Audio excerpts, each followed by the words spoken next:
Beckham or Scholes? Scholes, because Beckham left us. Everyone completely goes nuts over the thought of the next Messi.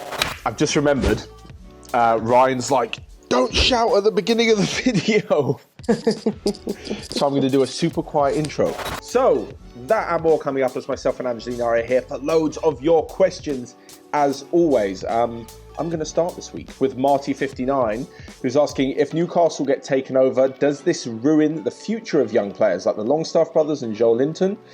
Or will the new owners try to make them world class and then let them go? You know what? This takeover, I'm actually excited for Newcastle fans if this happens. I feel like even the fans that have just totally had enough of the club, I think even they're getting a little bit excited about this of allowing themselves to even think that this could happen. This whole Mike Ashley saga, it needs to come to a close. It needs to be done. I think the takeover's about £300 million rumoured. And I would like to think that they would still have enough people voicing their opinions to keep players like Joe Linton, the Longstaff brothers, players like that. And I think that they will probably just bring in support for them. I think the most important thing for Newcastle is to get back to, if you go back to mid-90s, early noughties, when they were actually challenging for stuff. And in the Champions League, yeah. I know, challenging in Europe and for the title, those are the days. So I think they just need to try and get back towards that. And I'm sure if they make the right signings, I don't think necessarily clearing out all the bits of talent that they've got is going to solve it at all. I think if you're changing stuff from the top, that will then filter down. And I think if they just get some more players to support the talent that they've already got, then I agree. I don't feel like, having lived in Newcastle for quite a few years, I can definitely, hand on my heart, say the Geordie fans will not go down easily and just let their team be, the soul of it be ripped out and just, not have any players that they can connect to. Because I think, especially in the North East, football's so massive. They need, the Longstaff brothers especially, and they need, local players who kind of connect with the team. I don't really, as much as the money would be amazing and they challenge again, I'm not sure they'd be willing to sell their soul for all these expensive players that don't really mean anything to Newcastle. So yeah, I agree with that one. I tend to agree. Yeah. All right, so you want next?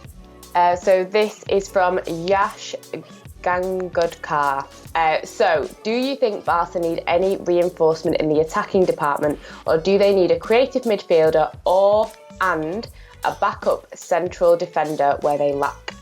Oof, wow, they need a lot. Yeah, they need a lot, clearly. I think reinforcement up front for sure. As we've mentioned, Suarez injured at the moment, getting towards the twilight of his career, you'd say. By no means past it, Suarez, at all. By no means past his best. But yeah, you've also got to think about what's happening with life after Messi. Ansu Fati's incredibly young at the moment. Dembele, always injured. There's question marks over his future, and Antoine Griezmann's as well. I think in midfield they're okay. They seem to have one or two youngsters coming through, like Carlos Zelenya and, I can never say his name right, Ricky Puig. I think it's probably no G. It's probably Catalan and there's no G. Anyway, and as well as this, Arthur and De Jong are going to be coming into they're in their early 20s. They're should be incredible for Barca for the next few years. So I think that's okay. Back up front, yes. Defensively, there's always been questions over Barca. Ever since Puyol left, really. PK's there. PK again, I think he's 32, 33 now. For some reason, they just can't seem to get Umtiti up to the level that he should be at. Lenglet's looking pretty promising. Todibo came in and then went straight out, and the same thing with Jason Murillo as well. I really think reinforcement in defence definitely is needed. But, is it needed more than attack? Ooh, I don't know. It's borderline. It's borderline whether a defender or an attack would be more important for Barca. But yeah, let us know, guys, in the comments section. Next up, Ahmed, you crazy. What a name. Is the Lacazette party swap a good swap for both Atletico and Arsenal? They're totally different players, aren't they? You look at Lacazette, he's about 28 now. Yeah, he is. He's not really managed to hit the numbers that he was hitting before at Arsenal. He's not kind of managed to get to the heights that he was already at. But I think if he was to go to Atletico, the amount of goals he could put in would be a lot more than the likes of Diego Costa and co, as I think they are just desperate for goals. They need the numbers. So I think he would be a good move. I think it would be a good swap for both, but I think with Arsenal, if Aubameyang's going, obviously Pepe's not 100% there yet, providing they've got somebody to also, I mean, Lacazette, I think he's got 9 goals this season. Providing they've got somebody that can, even though it's only 9 so far in the season, providing they've got somebody that can still put in some goals to make up for the loss. Yeah. And I think Partey, would be, I think he'd be a good signing for Arsenal, 100%. Yeah, I think, sure. Arteta's defence needs some major reconstruction. And I think he would be a really good addition. You know, he's only, I think, like 26, isn't he? So just kind of getting into that kind of prime age. So I think it would be a very good swap for them, providing both teams have got the right replacements. They both bring things to their teams. Yeah, I think Lacazette would be amazing at Atletico, but even though they need him and he'd come in and I think he'd score loads of goals, I still think Partey would be a better deal for Arsenal. Oh yeah, 100%. Because like one of the best defensive midfielders. I mean, he's not even a defensive midfielder. It's kind of a box to box. He really does everything. Yeah, he does everything. And like you said, you know, defence is such a problem area for Arsenal. To have someone like that just in front of their defence would be massive. Would be so good for them. And even though Lacazette is definitely going to be good at Atleti, I think Arsenal would definitely get the better deal there. Oh, 100%, yeah. And I don't think he's going to go. Apparently they bid 50 million. That's nowhere near enough. Yeah, no. Nowhere near. Right, okay, are you ready for your next question? So this is from Amog Vardan. So, who is the best player of all time for the following nations? Oh my God. Right, Spain. It's a tough one. There's too many to choose from. My God, I mean, to be fair... See, like, my head went with Iniesta, but my heart, for some reason, went with Villa. And I don't know why. Yeah, he's their highest goal scorer of all time. Yeah. Yeah. And I just really like him. The thing is with Spain, because they have such a concentrated era of best ever players, basically the guys who won the Euros in 2008, 2012 and the World Cup 2010, any one of the players who won all three, so Xavi, Puyol, I mean, Ramos, any one of those three is the best. Casillas even if you're looking at goalkeepers, God. I mean, I don't think there's a wrong answer here. I'm going to go with Xavi. He's one of my favourites. Why not? Yeah, it could have been someone else. Okay, the next nation is England. Wayne Rooney. Nice. I didn't see Gaza play, but Wayne Rooney is by far and away the most talented player England have ever had. Whether he produced it enough for England is a completely other question. But in terms of talent and ability, Wayne Rooney's like nothing else. 100%. Argentina, bit of an easy one that. Messi, yeah. Brazil. There's a few here. Yeah, there's a few. Ronaldo or Ronaldinho, I mean, they were sensational that World Cup win. I'm going to go with Ronaldo. Yeah. France. Zinedine Zidane. For me, Italy. Anyway. Italy, that's a good call.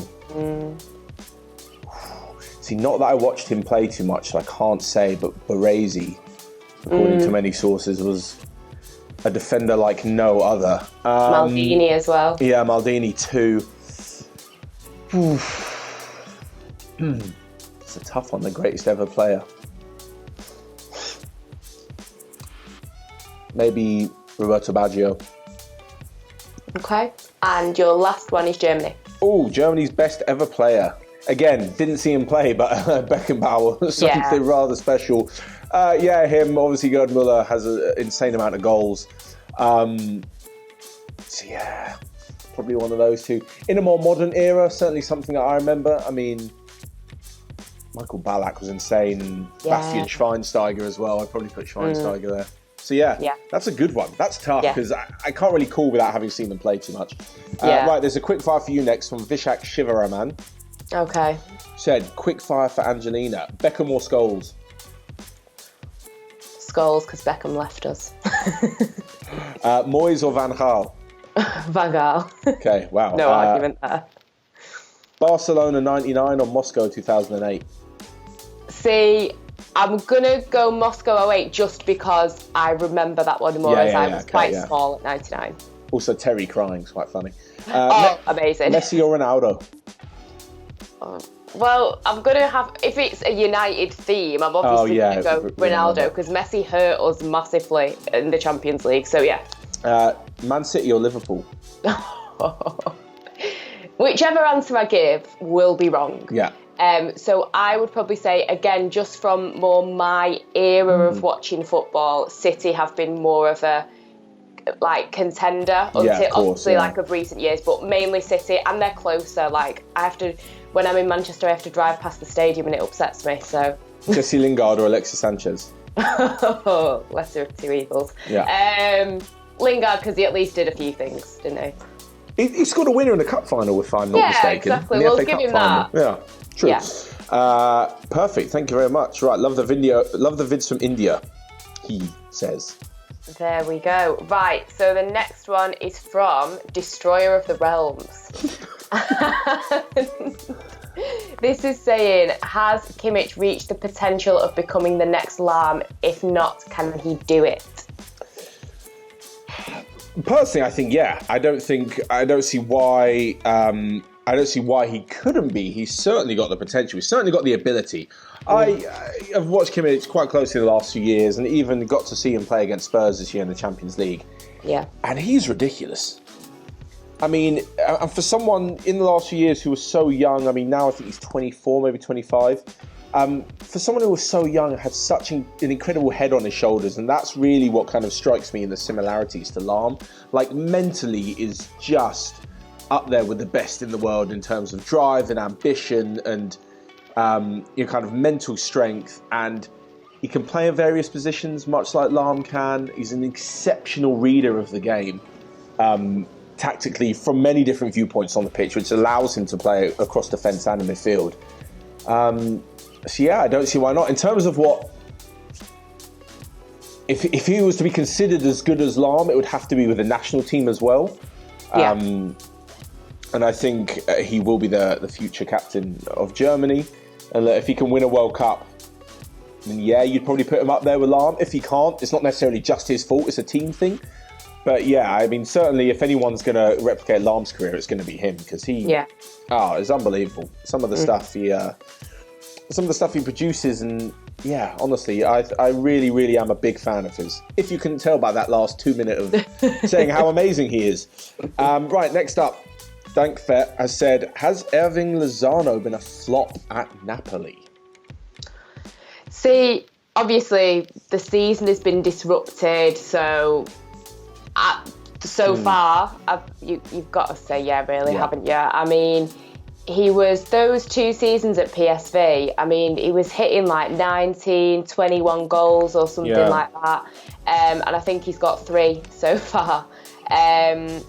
I think you've got to call that one a flop, haven't you? I mean, to go from the heights of getting those numbers that he was getting. Obviously, he had that season where he was injured. I'm not too sure what the injury was, but he just disappeared for a bit.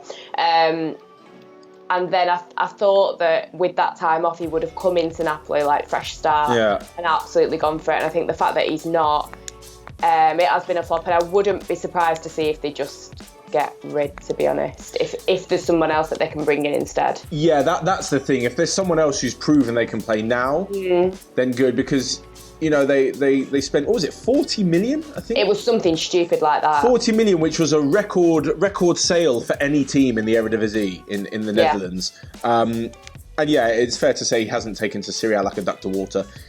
They could say, you know what, he's young, he'll get better. He's going to take some time. Yeah. Napoli, with such a shocking season behind them, do they have time to let a 40 million euro signing sort of feel his way into the league, or do they need results now? And that's the thing. I feel like they do. Having said that, PSV was incredible. And the World Cup, do you remember as well? Yes. I remember scoring against Germany. He was so good for Mexico. It was excellent. Right, next up. Oh, I think it's you. Right, so you've got a quick fire here from Samir7YT. So, Kane or Aubameyang? Kane, obviously. I actually have this conversation brought up about who's better, Kane or Aubameyang. two different players. As a football player, Kane is streaks ahead of Aubameyang in terms of ability, not just goal scoring. I would think that Aubameyang, they're just completely different players. He's very, very quick. A very good finisher. Aubameyang has obviously more goals in his career. He's about 4 years older than Kane. But I think as a footballer, Kane's pretty far ahead of Aubameyang. Yeah. Call me Phil biased. Foden or Nicola Zaniolo. Oh, I do like Zaniolo a lot. It's a shame he's been injured this season. Oh my God. I mean, they're both great, but I'm going to go Zaniolo. Why not? Pirlo or Iniesta? Iniesta, for sure. Rashford or Son? Ooh. I mean, obviously, being a Spurs fan, I'm going to go with Son, who I like more. But that's not to say I don't like Rashford. I mean, I'd probably say equal. Yeah. I can't pick either because I think Rashford's brilliant as well. So, both. Right, your next one. Brazilian Ronaldo or Portuguese Ronaldo? Ooh, it's so tough. I mean, is this who I think's better? Who I like more? Whatever you want it to be. Yeah, whatever I want it to be. I've seen far more in my life of Cristiano Ronaldo, so I'm going to go with him, Although, Brazilian Ronaldo was phenomenal. And last but not least, Brendan Rodgers or Nuno? Oh, Brendan Rodgers or Nuno. I'm going to go with Nuno. Yeah, I like what he's done at Wolves. I got a little bit of a soft spot for Wolves anyway, so I'll stick with Nuno. Right, next up, Caleb the Vlog King.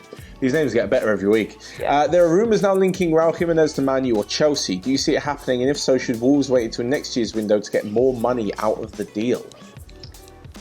See, for me, I just can't see this happening because I think when you look at where Wolves are in the table compared to United and Chelsea, there's not much difference. And I think what Wolves is doing and what they're building there, I think they've done absolutely amazing. And if they can continue this consistency, they are totally affecting that kind of top six. And as a football fan in general, it's really interesting to watch and to see how they're affecting it. I can't necessarily see him leaving, and I think he's so loved there. He is doing so great for them, and the team is actually progressing. If the team was kind of like stagnant at like 10th or something, then 100% I could see that happening. But I think they're going to do everything they can to keep hold of him, to be honest, because the moves that they're making, I think he's going to want to be a part of it, and they're going to want to keep him as a part of it. Yeah, I definitely see that. And like, he's 27, I think, or 28. Look, they bought him for around £40 million. And are United or Chelsea, look, they're going to want more than that, first off. Yeah. So are United or Chelsea going to spend 50 to 60 million on a striker who I wouldn't say fits into their system, because Wolves play quite a unique system. Yeah. And someone who, if he flops, they're not going to get much money for in the future, because he's already going to be 29 by then. Yeah, I can't see him. Definitely can't see him fitting in at United. And Chelsea, I can't. I think plus, Chelsea he's got to fight for positions at those clubs. Exactly, whereas he's, the star. He is the guy at Wolves, yeah, for sure. And he might not. He might like staying as the star. So I can't see it happening. I think he'll stay. Yeah. Right. Your next question is from Franz Nerona. So, what are your thoughts on Trincao? Is he a good signing for Barca, and will he be able to make an impact in La Liga? So, I've seen very little of Trincao. I must admit, I haven't watched a huge amount of the Portuguese league. Majority of what I see from Portuguese sides is in Europe. Look, he obviously, I think Barcelona spent around 30 million to bring him in. 31 million, something like that. For Barcelona to go and do that, it's clear they've seen some potential. It's clear they've seen something really big. I mean, he had a really, really good time of it at Braga. I believe won the Portuguese Cup. Also won the European Under-18 or Under-19 Championships with Portugal. So he's obviously rated within the international setup and playing for one of the biggest teams in Portugal. Not one of the massive three, one of the big teams.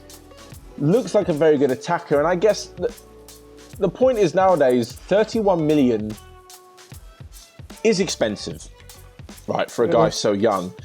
But the point is, it's almost like they can spend that money now, and if he fails, it's not too big.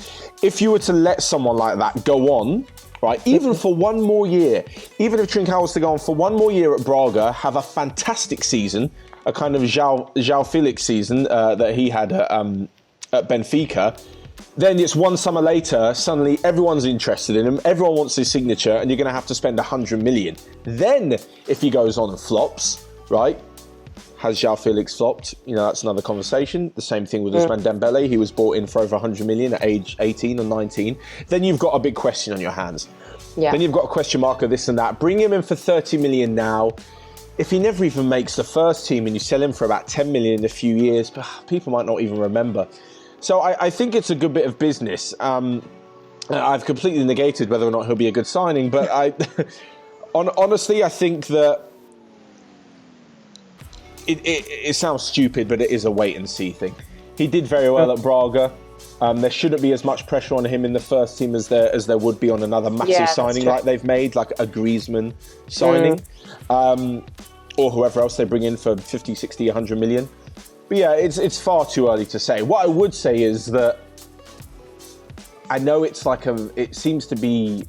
is a very modern day football thing. Everyone completely goes nuts over the thought of the next Messi. Oh my God. The thought of the next young player who's going to be like the next Mbappe or Messi or Ronaldo drives everyone wild. So when Trincao comes in, you know, people are going to be like, oh, he's a flop or expecting too much. This guy might take 3, 4, 5 years to fully become, you know, a really top quality player. Not every player is at it from the get-go at age 18, 19. Very true. So, yeah. He'll make an impact in La Liga. Eventually he will, I'm sure. But I wouldn't, Sorry, Franz, to ruin your hopes. I wouldn't put too much on him. I'd focus on Barca's first team rather than what a youngster might do.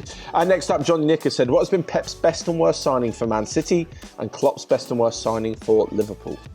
As a United fan, all of them. No, I'm joking. Yeah. So one that springs to mind with Guardiola was a guy, most people won't even remember that he was there, a guy called Nolito. And he came over from Celta Vigo. Season. And he was there for like one season. Yeah. I think they got 6 goals out of him in like 30 appearances.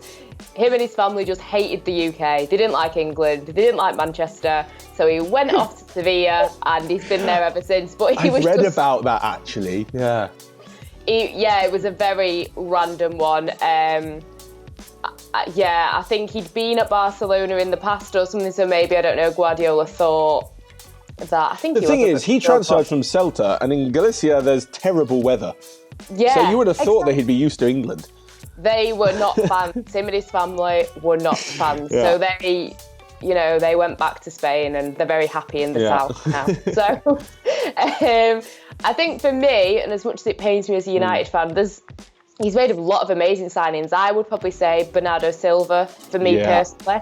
I think his first season was a little bit quieter and just kind of like eased his way in, especially when you've got players like, you know, Sterling, De Bruyne, etc. You've got all these players and he still managed to make an impact in his second season. I think it was something like 13 goals, 14 assists or something crazy like that. And I just think he's a fantastic asset for them. And I don't like watching him as a United fan, I'll be honest. I'd agree, actually. I'd go with Silva too, yeah. Unbelievable. And then for Klopp, I'd probably just say Karius just because... I felt bad for him, but yeah. Actually, for Klopp, I'm going to go Ragnar Klavan. The Estonian defender who was... That name rings a bell, yeah. Oh my God. He did not play many games. Yeah, that's a shocking signing from Klopp. And again, for best signing, there are so many.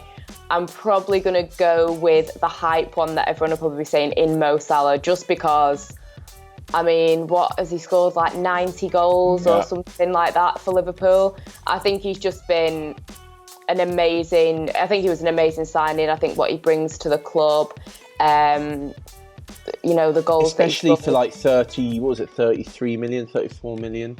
Exactly. Like when he came in, it wasn't like that massive. It wasn't a Van Dijk 75 like bank breaker. Exactly. And I'm sure there were probably a few people that were sat there like, oh, well, is he going to be all right? Like, is there potential for him maybe not to do as well? And I think he's just been amazing. Again, it pains me to say it, but I think for me, he's been an amazing signing. And I think it'd be interesting as a football fan to see. I know there's always kind of rumours of him leaving, or especially after they win the Premier League. It'd be interesting to see what happens with his career as well. Yeah, absolutely. I think like any Liverpool player could probably get that. But the thing is, like, Alisson and Van Dijk are amazing, but they cost a lot. And they were class. I think Mane and Salah were like 30 million each or 35 million each. I'd go with them. Okay, it's you next. Okay, so this is from Drew and Fiza. So, rate the chances of these players choosing to end their careers in the MLS or Chinese Super League. So, number 1 is Cavani. Rate the chances. What are we doing this on a scale of like 1 to 5? Yeah. Okay, so 1 being no and 5. Cavani. Oof, I can't see it happening. I can see him going back to South America. Maybe not to Uruguay. Maybe to Argentina. I'm going to say 2. Yeah, I see, like you say, I see him more going back to South America. Next one, Sanchez. Alexis Sanchez loves a payday, so I'm going to say 4. He loves a payday, yeah. 4. I could see him going to China. I can't see him sunning himself in LA just yet. No. I think I've seen more in China. Yeah. Next, Ronaldo. Ooh, Cristiano Ronaldo. Part of me says he won't go to China. No. I think his marketing potential in China would be a massive draw, but he takes football way too seriously for that to be the only reason for him to move. In America, himself as a brand, yes, like... Oh, they would in terms love of it. Ronaldo, yeah, they'd absolutely go nuts for him. But I still think he'd stay in Europe. I mean, he's always been the guy to prove himself at the top and not take an easy ride. I can't see him going to the retirement home, I'll be honest. I can't either. I can see him staying in Europe, and if he leaves... when he eventually leaves Juventus, maybe somewhere like LA Galaxy or Inter Miami. I'm going to go 3. I'm going to go 3 right down the middle and sit on the fence. Yeah. Next one, David Silva. He screams America to me. Oh, David Silva, I can see in America, but he also seems like... Actually, no. I thought I could see him in America. I remember thinking this a few weeks ago, but he seems a very quiet, very loyal, sort of not really a big flashy person, which is what happens when the top European player moves over to America. With the headlines and the life that being over there brings. I can see him. No, I see him staying. I'm going to say 1 actually. We're going to see him stay in Europe. I could see him maybe going over to City's other team over in New York for a little bit. Okay, maybe. And then I see him, depending on his age at the time and playing ability, maybe just going back to Spain, doing 1 season back in Spain and then retiring. Okay, I'm going to go 1.5 then. I've convinced you for half. Yeah. And last, Aubameyang. Aubameyang... Ooh, that's a good question. Really tell, I'm not sure. Yeah, I can't really tell. We're not quite sure about. I mean, he again does love all things flashy and a bit of a payday as well. So maybe China. I'm going to say 3 again. I'll go straight down the middle. I'm unsure. Yeah. Right, next up, Luka Magic has said, "What is the coolest looking trophy?" Now, is this like of all trophies ever? Every trophy ever. Every trophy. Now, there was a trophy that I won when I was a kid that was lovely. Okay, we'll stick to professional trophies. Okay, fine. I mean, the World Cup is lovely, and I feel like it's very heavy. It looks expensive. Yeah, it looks cool, doesn't it? Yeah, the Champions League trophy is lovely. But even going outside of football, a very strange one that I like is the golfing one, the claret jug. I just like that it's like a jug. For some reason, I don't know why, but I've always... It's just cool. It's just, I can imagine using it in the home as well, as a jug. I don't know why. I like that one. But football-wise, I think it's got to be the World Cup just because it looks so heavy and expensive. Yeah. I'm going to go for the FA Cup. I think there's just a lot of memories attached with it. And for me, that's a proper trophy. 2 handles, a little lid. The earpiece is falling out. That's the other thing you've got to think of, lifting. Yeah, exactly. And also, they always pour a drink in the top and drink it out of the FA Cup. Yeah. It just looks pretty mad. One. That's cool. Okay, you're going to finish up the show today. Last one from Naik Jr. So, if you got the chance to change one match result from the past, which would it be? Oh, that's easy, yeah. Last year's Champions League final. Yeah, 100%. Spurs Liverpool. Yeah, I'd change that in a heartbeat. There's so many for United, but I think, because I was going to go with that second Champions League final against Barcelona. Yeah. But the one that breaks my heart, that will break every United fan's heart, that 2011-12 end of that season when Aguero scored that goal. Oh my God. I remember being sat in front of the TV and I was sat with my fingers crossed and I was watching it, and then it was right, we've won it. No, we've not won it. And then all the United players had just stood there waiting as at Sunderland. Oh, I have never been so irritated. I think we're lucky in my household that the TV didn't get smashed. It was not a good day. That'd be mine. Okay, yeah. I think we've both got valid points there. Yeah. Anyway, thank you so much, as always, for your questions. Every Wednesday night in the YouTube community tab is where you can leave them for Friday's episode. But yeah, that's all from myself and Angelina this week. So stay safe and wash your hands, and we'll see you guys next week.